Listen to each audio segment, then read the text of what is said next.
Thank you, Madam Chairman. Thank you, Mr. Secretary, for being with us here today. And thank you also for the visit that we had in March. I enjoyed our conversation, and we talked about apprenticeships there. So I'd like to ask a question. We have some excellent apprenticeship programs in our state, and I recently visited one at Marshall University's at the Manufacturing Tech Accelerator at the Robert C. Byrd Institute at Marshall.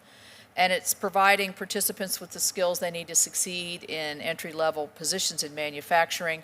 You complete 2,000 hours of paid on-the-job training from a participating employer, and the apprentices will qualify for a certificate to be a manufacturing technician. I met a veteran there who had obtained this certification after retiring fully from his career in the military, and he's also now, excitingly, in the process of attaining a patent for an efficient manufacturing process that he created just months ago. Very, very impressive story.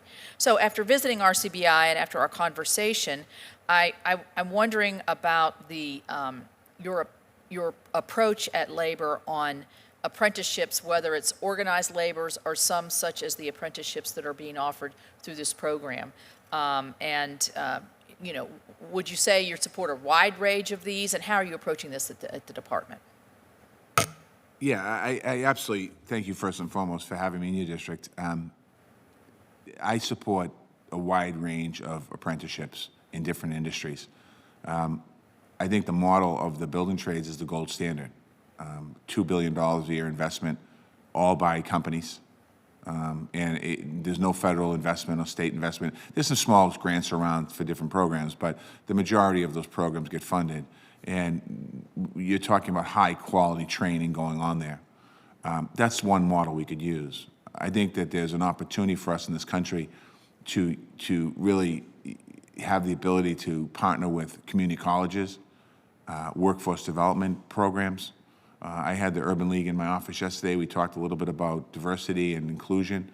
You know, I've answered this question a couple times today about apprenticeships, but I hope by this next year's hearing, when I'm here, we're able to point to several dozen apprenticeship programs that we're kicking off in the country, whether it's in healthcare, IT, early childhood care, different industries that we can actually make a difference in.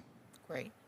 Great. Well, I look forward to that announcement. And certainly, as we see workforce shortages in just about everything, this is, I think, going to be extremely important because not just the skill sets developed, but the time that it takes. In certain instances, I think we can maybe shortcut some of the time to get a trained individual on the job.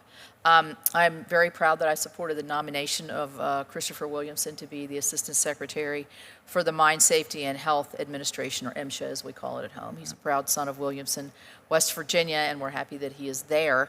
I don't know what initiatives he or you plan to take in the mine safety. Obviously, it's extremely important. I will tell you that our mines are operating at much higher capacity than they have in the past year or so because of the increased demand, because of the geopolitical situation we see around the world. We're happy about that.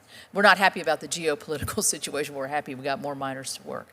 So in the MSHA area, what are you guys looking at, and how can we be helpful? Well, one thing we're looking at is we've seen an increase in fatalities this year in mining.